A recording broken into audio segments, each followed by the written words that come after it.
Mais Platão, Menos Prozac, de Lou Marinov.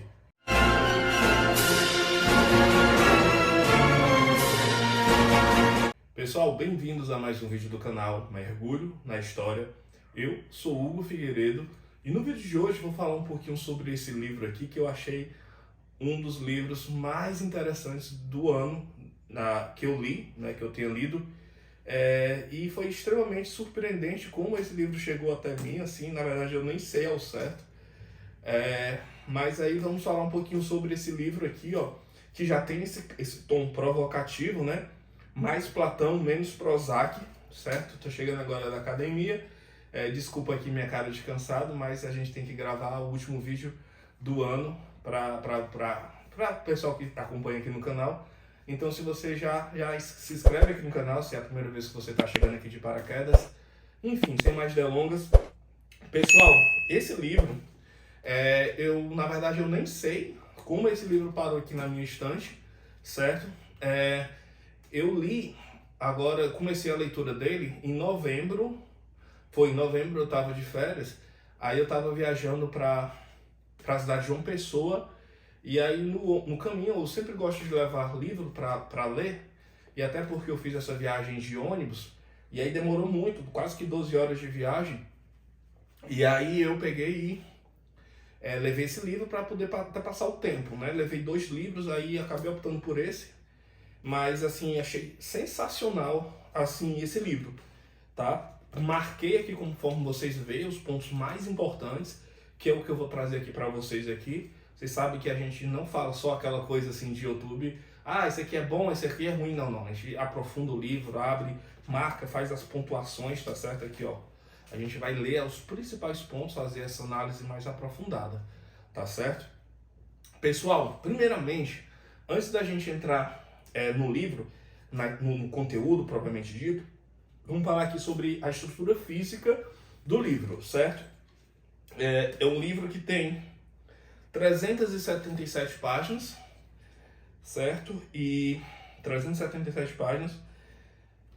Esse livro aqui é muito antigo, tanto que quando eu estava lendo, ele estava caindo as folhas, por isso que eu nem estou abrindo, vou tentar não abrir tanto, para que as folhas não caiam.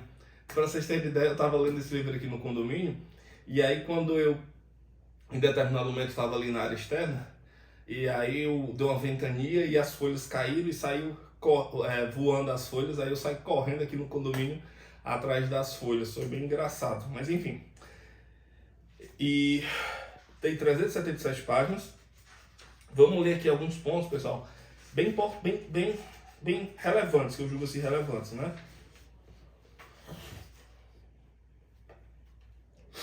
Vamos lá. Esse livro, pessoal, de cara, só pelo nome aqui dele, Mais Platão, Menos Prozac, já dá a ideia de que esse autor está procurando promover uma conscientização da indústria da medicação nos dias atuais. E olha que esse livro nem é tão novo assim. Eu acho que o cenário que ele descreve, nos dias atuais, acabou piorando ou degringolando ainda mais. Mas assim, ele traz a proposta não no sentido de que as pessoas, quando estiverem doentes, não busquem medicação ou não busquem o psicólogo. Não é isso que ele está falando. O que ele traz ao ponto é que existem pessoas que têm demandas de ordem filosófica e não puramente psicológica ou não clínica. E que para esses casos que a pessoa deve buscar uma luz na filosofia, não adianta a pessoa buscar só a ajuda do psicólogo, do médico, e não buscar aprofundar essas questões filosóficas que são existenciais daquela pessoa, tá? E aí ele coloca num sentido de algo ser excludente. Se você buscar um aconselhamento filosófico, você não deve buscar o psicólogo. Não é isso. O que ele está justamente dizendo que por vezes são causas que elas são justapostas, se corroboram, se complementam, né? São causas que muitas vezes elas coexistem, digamos assim, para usar a terminologia mais adequada. E aí vamos ler aqui um pouquinho do livro. Aqui, pessoal, na página de número 20, ele fala algo aqui, ó. A grande vantagem de ter milhões de anos de pensamento é que a grande vantagem de se ter milhares de anos de pensamento a que recorrer é que várias das mentes mais sábias da história refletiram sobre temas que nos legaram insights ou orientações. E aí ele quer dizer o que com isso? Que a gente pode beber do conhecimento dos grandes filósofos da humanidade como uma forma de poder complementar situações cotidianas da nossa realidade. E aqui na página 21, ele fala: tendo trabalhado a situação filosoficamente, o resultado será uma maneira imparcial, consistente e duradoura de enfrentar o que lhe atravessar o caminho agora e no futuro. Encontrará a verdadeira paz de espírito através da contemplação, não de medicamentos. Então tá percebendo aqui o ponto que ele fala de você buscar reflexão filosófica e em detrimento de determinados tipos de remédios. E aí aqui, pessoal, na página 38 ele fala: a psicologia só se manifestou como um campo de estudo independente em 1879, quando Wilhelm Wildert inaugurou o primeiro laboratório de psicologia. Além disso, o tipo de observação e percepção que associamos com a psicologia era território dos filósofos, ou seja, inicialmente esse trabalho que hoje é feito pelos psicólogos, em tempos remotos era feito pelos filósofos. E aí aqui na 49 ele fala: não há nada inerentemente errado em confiar em teorias se elas são úteis às pessoas. Afinal, é o que os conselheiros filosóficos fazem, mas fazê-lo em nome da ciência é enganoso.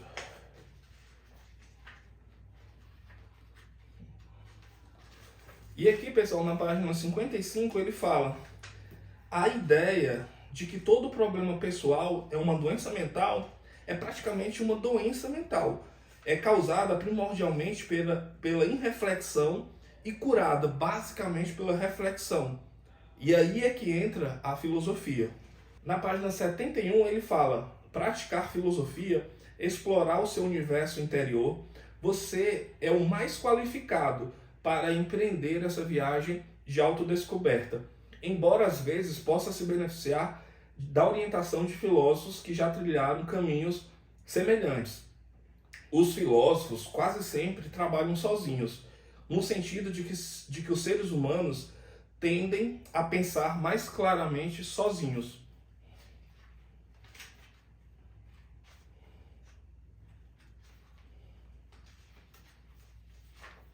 Na 86 ele fala: por exemplo, Aristóteles afirmara que a Lua era uma esfera perfeita, mas Galileu, a primeira pessoa a virar o telescópio em direção ao céu, observou imediatamente que a Lua tinha crateras e montanhas. Foi acusado de heresia. Se a psiquiatria existisse no século XVII, o caso de Galileu teria sido diagnosticado como distúrbio de desobediência à perfeição aristotélica, ou síndrome da cratera e da montanha lunar. Ou seja, vocês percebem que a agulhada que ele dá em relação à psiquiatria, como é colocado nos dias atuais, onde todas as questões elas são colocadas como se fossem doenças, quando na verdade não o são.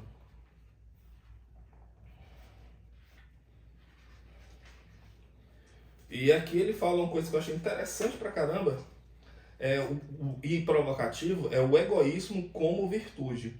Rand, que aqui ele está falando Ayn Rand, que é uma das grandes autoras, que inclusive vou fazer conteúdo sobre o trabalho dela. Mas enfim, Rand é comumente associada a livre-arbítrio e é conhecida por valorizar a racionalidade e o intelecto, mas não está sozinha ao afirmar o valor e a moralidade do egoísmo. Como diz o Dalai Lama, seja egoísta sabiamente. A tradição do budismo sustenta que todo mundo deveria atingir a iluminação e que quando é alcançada a pessoa deve retornar para ajudar os outros a alcançarem a mesma meta. Mas você tem de estar em uma posição iluminada antes de ajudar os outros a se tornarem iluminados. Quando o egoísmo deriva de um interesse pessoal iluminado, é uma força construtiva. Quando se origina, é uma força construtiva. Porém, quando se origina da vaidade, egotismo, o narcisismo, ele é destrutivo. Interessante, né, essa diferenciação entre egoísmo. E aqui ele fala, né, sobre o processo PEACE, PEACE, que é a sua metodologia, né, que é a forma como ele sugere que as demandas sejam trabalhadas. Primeiro, ele observa o problema, segundo, as emoções, depois a análise, em quarto, a contemplação, quinto, o equilíbrio. E aqui é bem interessante, ele explica um pouco melhor nessas páginas. E aqui, ó, ele fala uma coisa que é interessante na página, deixa eu verificar. Aqui não, essa aqui não. Aqui ele fala algo que Epictetus fala, assim, que eu acho que é uma frase que eu queria destacar. Se sempre acontece de você de voltar, se sempre acontece de você se voltar para o exterior, querendo agradar a outra pessoa, certamente você perdeu o plano de sua vida. Por quê? Porque, assim, basicamente o que ele quer dizer aqui é que a gente deve concentrar as nossas energias, primeiramente, em nós próprios, né? Não no sentido de egoísmo, de não fazer nada pelas pessoas, mas no sentido de entender que as emoções do outro acabam sendo do outro. Claro que isso tem uma implicação em nós, mas que a gente deve procurar desenvolver o que está ao nosso controle, né? E aqui, ó, na página... E aqui eu lembrei até de uma frase de um aluno meu que ele falou uma coisa interessante, que ele falou que, assim, aquilo que não está em nossas mãos não deve estar em nossa cabeça, fazendo alusão ao sentido de que a gente deve procurar gastar as nossas energias ao que está ao nosso controle, e não sofrer por coisas que nós não temos controle. Basicamente é isso. E aqui ele fala uma coisa que o relativismo é bom até lhe custar mais do que você está absolutamente disposto a pagar. E aí eu fiz essa marcação porque isso remete a um outro autor chamado George Peterson, muito conhecido por escrever a 12 Regras para a Vida, onde ele faz uma crítica também a essa relativização moderna da verdade. Então hoje tudo é muito relativo, nada é algo certo, tudo é relativo, e quando você relativiza tudo, você perde qualquer tipo de padrão moral.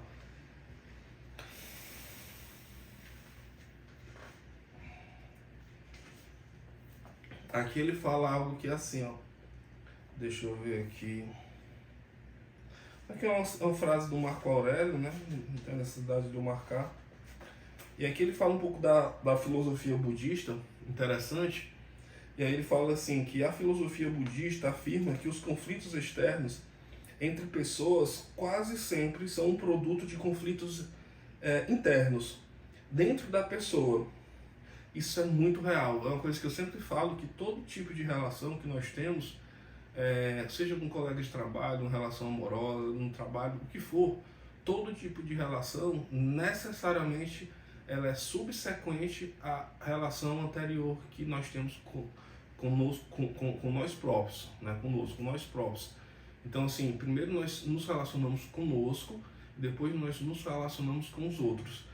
E a forma como nós nos relacionamos conosco acaba influenciando nessas outras relações subsequentes.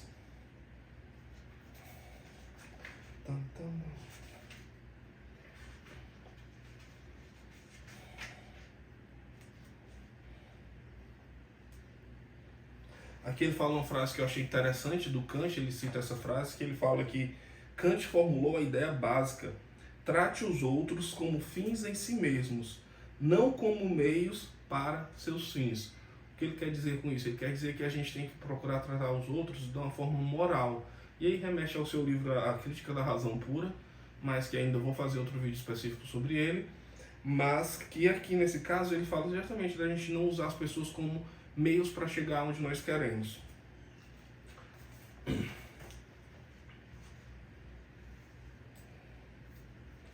Ele fala uma coisa aqui que é interessante, que eu marquei aqui na página 216, que as filosofias hindu e budistas sustentam que a permanência e a segurança são ilusões.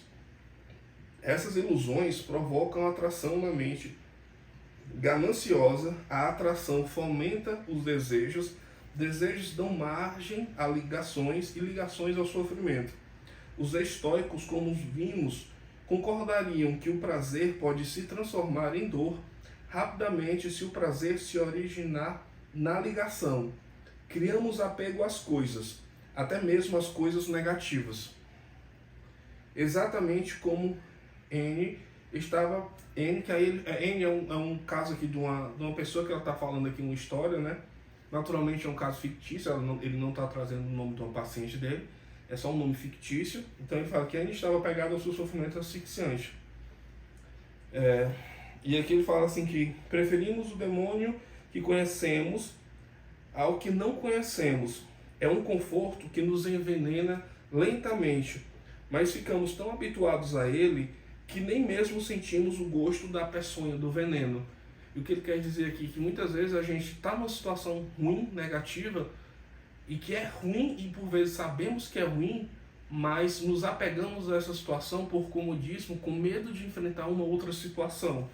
E esse medo, essa procrastinação, acaba nos engessando em cenários negativos a qual estamos inseridos.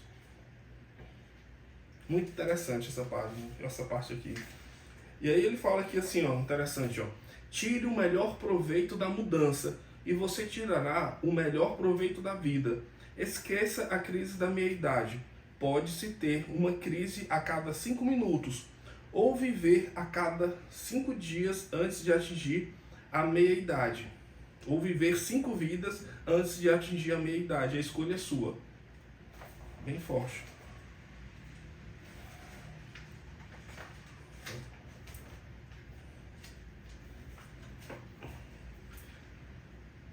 Ele fala aqui a diferença entre significado e propósito, eu acho interessante.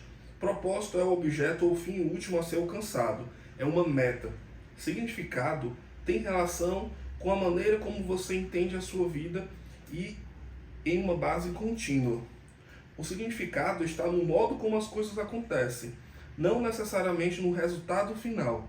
A compreensão depende da experiência e o significado, como a experiência, ela é muito pessoal.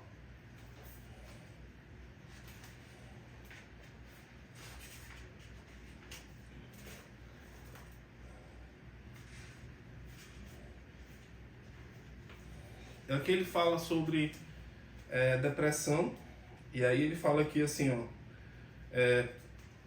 há lugar para considerações filosóficas, mesmo nos casos em que a depressão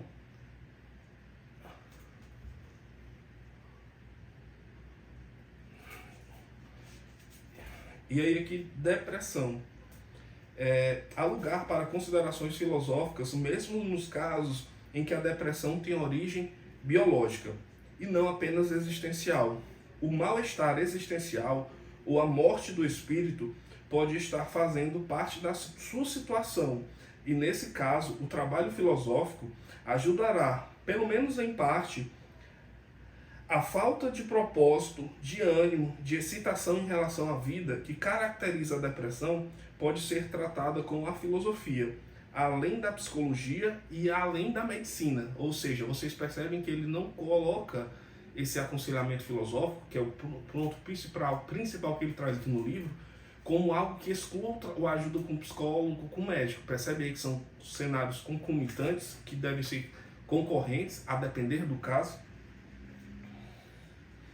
E aí ele coloca, se você está deprimido, haja ou não um componente biológico, sente que lhe foram tirados o sentido e o propósito. Considere o seguinte, talvez o seu propósito seja superar a depressão. O mesmo vale para a ansiedade, o pesar ou a sensação geral de infelicidade. A sua aflição não somente deprecia a sua qualidade de vida, também lhe oferece um desafio a ser vencido. Mesmo em condições consideradas puramente biológicas, como o câncer, foi demonstrado que o tratamento eficaz baseia-se não somente na medicina, mas também na atitude. A sua atitude em relação à vida e a sua disposição, a sua filosofia podem influir no resultado da sua batalha no tratamento. Aqueles cujo propósito é vencer a batalha têm probabilidades de consegui-lo. E isso aqui, até na hora que eu li essa passagem aqui do livro, me lembrou muito de uma grande amiga minha, que ela passou por um processo de câncer, né? E ela sempre gostou, assim, gostou muito de pedal, de atividade física. E ela, assim, sempre uma mulher que eu admiro muito, né? Tô abrindo esse parênteses aqui. E aí ela sempre esteve ali disposta a pedalar, sempre essa atitude dela muito positiva, muito corajosa, não à toa, hoje, graças a Deus, ela conseguiu vencer essa doença e hoje está muito bem, graças a Deus. Eu não vou falar aqui o nome dela, porque eu não tenho permissão, mas é isso. Deixa eu ver outro ponto aqui. Pronto, eu achei interessante isso aqui, ó. A experiência com a natureza ajuda a reanimar a própria vida. Uma das melhores maneiras de encontrar sentido e propósito. Compreender que a vida é uma grande dádiva e desfrutar todas as coisas que você faz como parte da sua vida diária também são grandes antídotos para a falta de propósito. E aí fala que a experiência com a natureza, eu achei interessante isso, porque eu adoro particularmente esse contato com a natureza, me faz um bem danado. A maneira mais segura de neutralizar os sentimentos de vazio em sua vida é ajudar outra pessoa. Isso lhe dá um sentido e um propósito que não pode rejeitar. É algo que eu até penso em fazer na minha vida pessoal, de alguma forma trabalhar num cenário voluntário. Eu acho que isso talvez seja interessante. Deixa eu ver aqui. De qualquer maneira, o surgimento da percepção de sermos de fato mortais deveria redobrar nossos esforços para extrair o máximo da vida e nos concentrarmos em uma vida de virtude e empenho. No mínimo, você saberá que fez o melhor que podia, e se há algo mais, você será julgado favoravelmente. Talvez isso faça você se precaver, mas por que não? E aí ele finaliza aqui nas partes que eu marquei como relevantes, que várias pessoas usam o presente para servir ao passado e ao futuro. Ocupam-se ruminando sobre a semana passada ou manipulando o amanhã. Nunca estão no agora. A história, ela é passado. Não se pode alterá-la. O futuro, ele é incerto. Não se pode contar com ele. O que se tem como certo é o presente. Goste de estar vivo neste exato momento e lastimará menos quando se esgotarem os seus momentos. Extremamente forte essa frase. Mas é isso, eu achei um livro assim de uma sabedoria absurda. Absurda. Recomendo muito a leitura desse livro, certo? Espero que vocês tenham gostado aqui desse vídeo no canal Mergulho na História. Espero que vocês se inscrevam também. Isso ajuda muito. Deixa aqui seus comentários, sugestão de livros, para que a gente trate em outro momento. Mas é isso, pessoal. Muito obrigado, até a próxima. Valeu!